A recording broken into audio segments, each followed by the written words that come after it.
In the city of Cyprus in 300 BC, there lived a very wealthy trader named Zeno.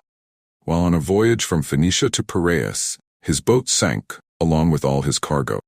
Because of that single event, an event that was entirely out of Zeno's or anyone's control, this very wealthy man suddenly became poor in an instant. Imagine you were Zeno. How would you react to your entire life's work getting flushed down the drain by the sheer force of nature? What is the proper reaction? Would you be angry? Sad? Would you feel life has cheated you? For most of us, these would all be normal reactions, but not for Zeno, father of Stoicism. One small change lasts an eternity, and one small reframing of your mindset can cascade into larger and more impactful changes later down the line. The core of Stoicism is the very definition of acceptance and indifference. After reading the works of Socrates and other great philosophers, Zeno created and taught Stoicism. According to Zeno, although we don't have much control over what happens to us, we do have control over how it affects us, and we must use this control to great effect. Rather than crying over spilled milk, or in this case, drowned goods, Zeno focused on maintaining his composure over the situation, remaining calm and neutral despite his predicament. Today, people often view Stoics as individuals who cannot be broken, who don't linger on emotional extremes or experience fits of rage or bouts of anxiety. But the original idea behind Stoicism is much more than that. Rather than just a way to describe people who are unemotional, Stoicism was a way to view, describe, and understand the world. It was a way of life, and that way of life has lasted for centuries. Stoic philosophy can be applied to situations today in the same way it was applied thousands of years ago, and its benefits are just as impactful. Stoicism allows us to process negative emotions from negative experiences and turn them into thoughts that give us a unique perspective of the world. Perspective is everything, and everyone in the world has different experiences, and thus different perspectives on things. Since the Stoics gathered, discussed, and taught philosophy in public places, their general philosophy was widely known.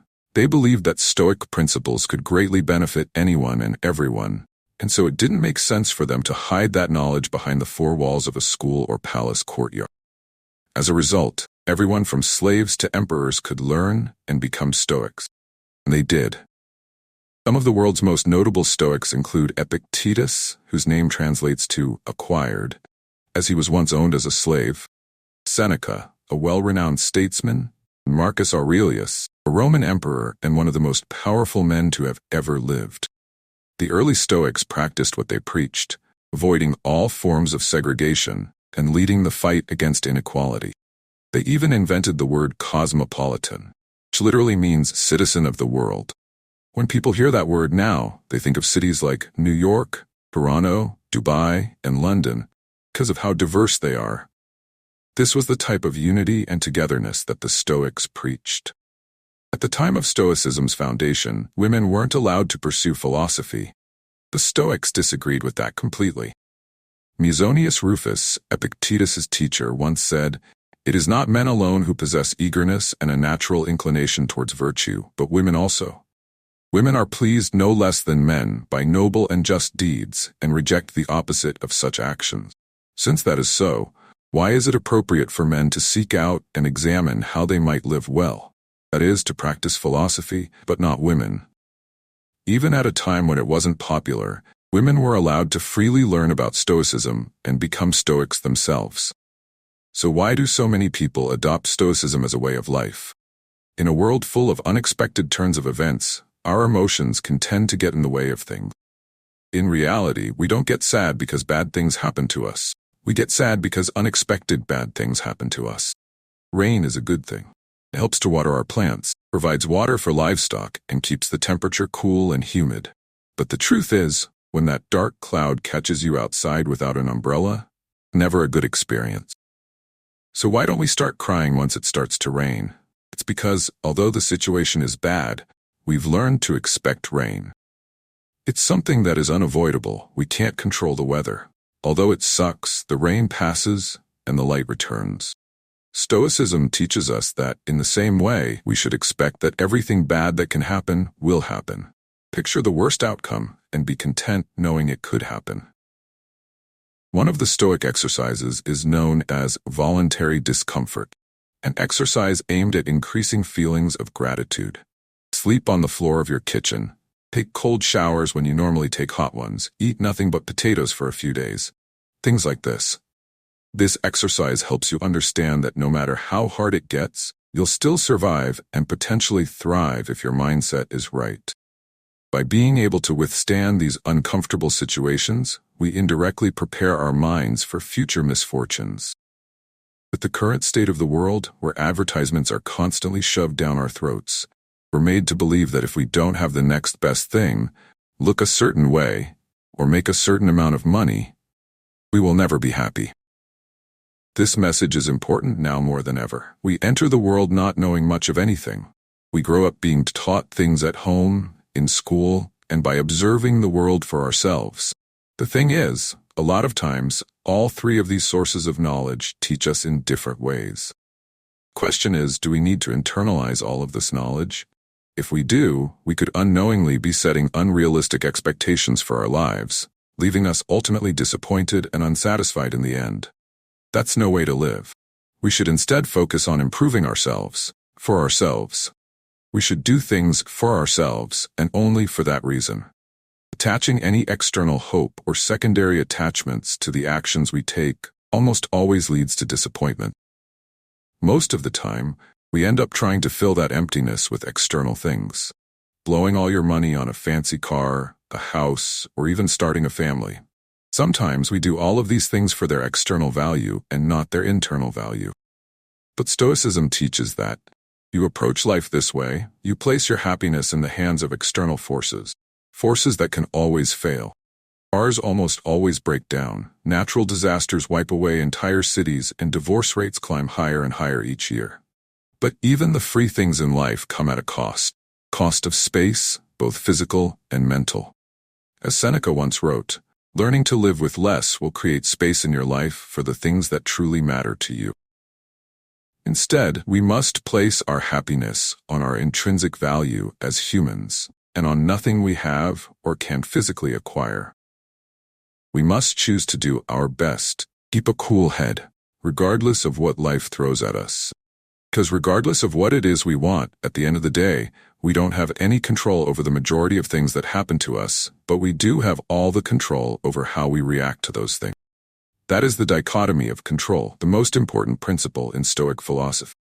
In the words of Epictetus, the chief task in life is simply this: to identify and separate matters so that I can say clearly to myself which are externals, not under my control, and which have to do with the choices I actually control. Stoics teach that we must learn to separate what we can control from what we cannot control. We need to determine our value not from things we can't control, but from the things we can. Striving towards goals is a good trait, but breaking down when things don't go your way is, in a Stoic's point of view, useless. Making YouTube videos is, well, a lot easier than being a Roman emperor, but it can still prove to be challenging sometimes.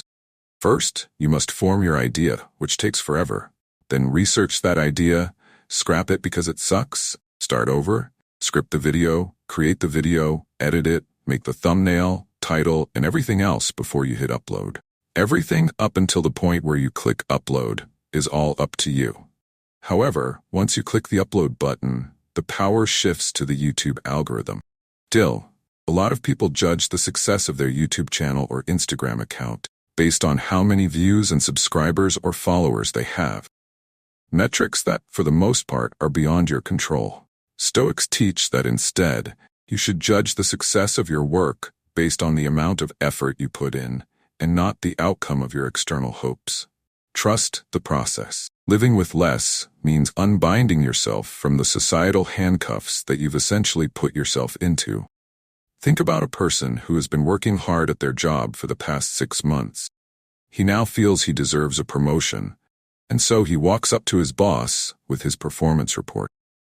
The boss says thanks, but doesn't grant him the promotion, and he goes home thinking he must suck at his job.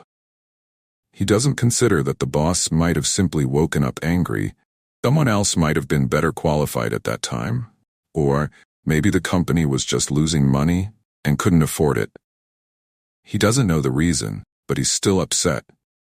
If he simply placed his value on the quality of the performance report he turned in and kept doing what he was doing to earn the promotion he wanted, could have been much happier overall. With the right perspective, his goal wouldn't have been diminished, but just postponed. It's this reframing of your mindset that is crucial. A true Stoic does not view their successes based on the financial gain of their ventures, but is comforted by the fact that they can live a comfortable life without all the things money can buy. There are 4 main virtues of Stoicism: wisdom, courage, temperance, and justice. Wisdom is being able to separate between what is internal and what is external, and the ability to choose our reaction to the things that happen to us. As Viktor Frankl said, between stimulus and response, there is a space. In that space is our power to choose our response. Courage, 2 words, persist and resist. Temperance, or moderation, is what I just did there. Doing more with less, saying more with fewer words. While Jeff Bezos and Elon Musk are fighting at the top of Forbes' list, Stoics believe that the limit of wealth should simply be having what is essential and then having what is enough. Justice is the most important of all the virtues. It instructs that no one should do harm to another, because we were all born for each other, to do good to one another, and not to ourselves. Nelson Mandela was one of the most famous African leaders in the world. While he was fighting against apartheid, he got sentenced to life imprisonment, where he stayed for 27 years, before finally being released. When he was released from prison, he was elected president of South Africa. And thus, many people thought he was going to brutally punish all the people that had anything to do with apartheid or his imprisonment. But of course, he did not. Throughout his time in prison, Mandela read the works of Marcus Aurelius and learned many of the core values of Stoicism, all of which he practiced throughout his life. Instead of calling for the heads of the wrongdoers, Nelson Mandela urged his people to instead seek the opposite. Relax and rebuild. He stressed that the past was now beyond their control, and that the only thing they could do was to find a way to move forward and build a better nation. This is the way of the Stoic. In modern-day medicine, Stoicism is at the core of procedures like rational emotive behavioral therapy and logotherapy. REBT helps patients to identify negative thought patterns that might be causing emotional and behavioral issues. It allows you to challenge the reasoning behind these negative thoughts with logic. And when you realize that many of them are unfounded, you can then replace them with more productive and healthier beliefs. Logotherapy, on the other hand, is based on the Stoic principle: humans are driven by purpose. Even in the darkest of situations, we can fill our lives with meaning and happiness by simply finding out what that purpose is. As many of us know, though, this is easier said than done. It's a process, much like everything else. We have to rewire the way we think. Out with the old, in with the new. To fix our problems with happiness, we must practice self-work. By redirecting our definition of value to the things that we can control, we can stop getting fixated on the things that we cannot control. And overall, we can lead a much happier and more fulfilling life.